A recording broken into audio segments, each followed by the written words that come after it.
How we use water is one of the most important questions regarding how we manage our rivers and how many fish and wildlife species will be in our future on this planet. When you look at rivers in Utah, what you see is that rivers are life support systems. And you kind of know this. If you ever get in an airplane and you sit at the window and you look outside, even at 30,000 feet, you know where the rivers are. Not because you can look out the window and see the water, but because what you see is a corridor of green along the river. That corridor is a zone of vegetation, trees and other plants along the river corridor that is called a riparian zone. And Utah is a desert, and that means that our rivers are life support systems in between the desert regions of the rest of Utah. So our riparian zones, this corridor of vegetation along the river, provide habitat for 80% of Utah's wildlife species for at least a portion of their life cycles. This means that if we don't protect our rivers for future generations, we will not have fish and wildlife species for those future generations to enjoy as we do today.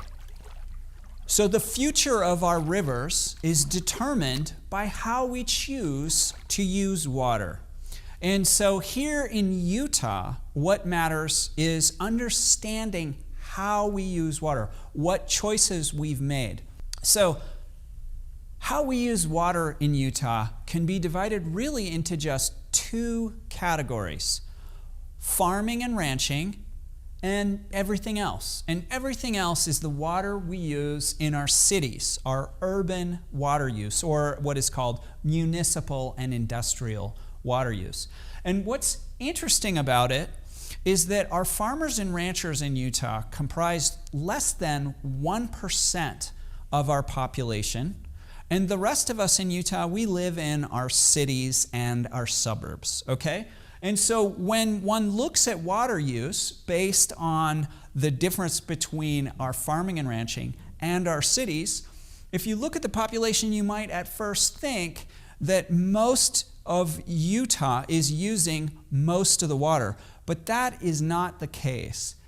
Even though farming and ranching is composed of an industry that is just 1% of Utah's population, our farmers and ranchers use 85% of the water in Utah. It is our farms and ranches that use 8 of every 10 gallons of water used in the state on an annual basis. Now, when one looks at how our cities use water, the thing that we consistently find is that the single biggest user of our water is this right here.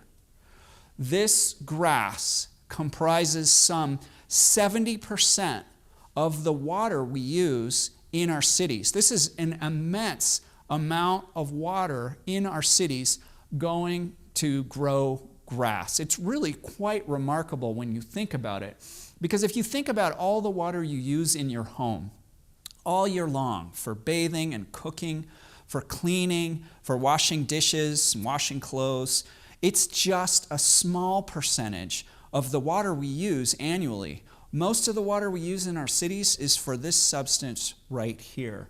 So before somebody says we're running out of water, think about how we use water and think about what that means for the future of our rivers. Now, how we use water in our cities is really important relative to how much water other cities use.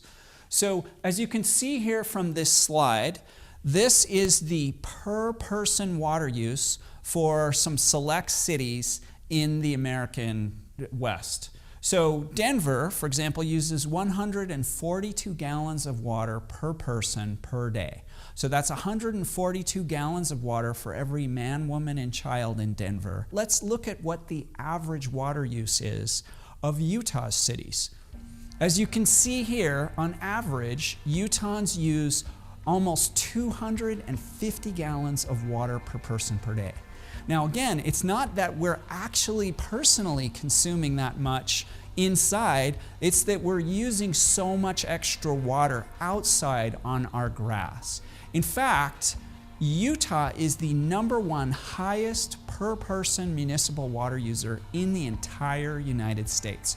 We are the biggest user, and by extension, the biggest waster of water in our cities of anywhere in the United States. And that is a problem, especially for our rivers and streams that are these life support systems for our legacy of fish and wildlife species.